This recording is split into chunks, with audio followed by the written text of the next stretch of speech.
I use the word phenomenon to describe Ghostbusters, but the next film we're going to revisit is a phenomenon of a different kind, Groundhog Day.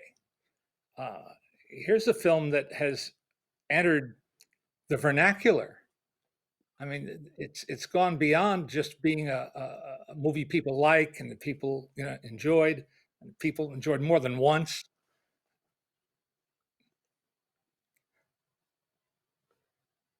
Yeah, well, it's the you have to give credit to the author of that one. He's a fellow named Danny Rubin, and he was touched.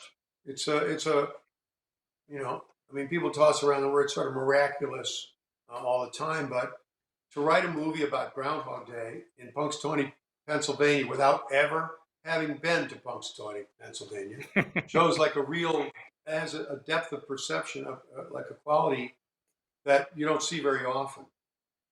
And and he did it. And what he saw, and what he wrote, gets people in the it's sort of it's like a sucker punch to the midsection. They don't really know how and why it's affecting the way it does. And people say I've seen Ghostbusters I've seen Groundhog Day many, many times. And I say, well, does it just feel like you've seen it many, many times, or have you really seen it many, many? Because it has a sort of a spellbinding quality, and I mean, we had real talent on that movie. There was real talent on that movie, cinematography and design and music and Harold, and Hmm. and wardrobe. It's hard to make a movie where you're dressed the same way, sort of every day, and it's hard to make a movie that can't look exactly the same way every day and yet be the same film. And it's it's and it comes out every year on the same day. And if you wake up on Groundhog Day, you can watch it on AMC or some channel all day long. It's there for about a week. I'm very happy to have cornered that holiday. I've got that holiday. Um, so I can just sort of just nod my head a little bit. I covered one day of the year anyway. One day. Yeah, yeah. That was Well, Danny, and the execution was really great, and once again, a very, very difficult movie to shoot.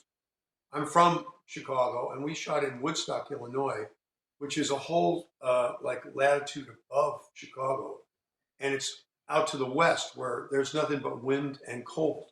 So it's colder, and that was the longest winter I ever lived ever in Chicago. It never ended. The only days it ever got nice, we were shooting interiors, and we had snow into April, deep into April. Real snow, and it was fantastic for shooting the movie because there was just always this damn snow you couldn't get rid of. But it was cold, really, really cold. We shot a lot of nights outdoors in the cold. It was very challenging to come to work and realize I'm going to be physically uncomfortable for 12 or 14 hours because the nights are longer than the day. So you get there, before 4 and you shoot until like 6:30. It was hard. well, if it was in a good cause, Bill, because that film is cherished, truly.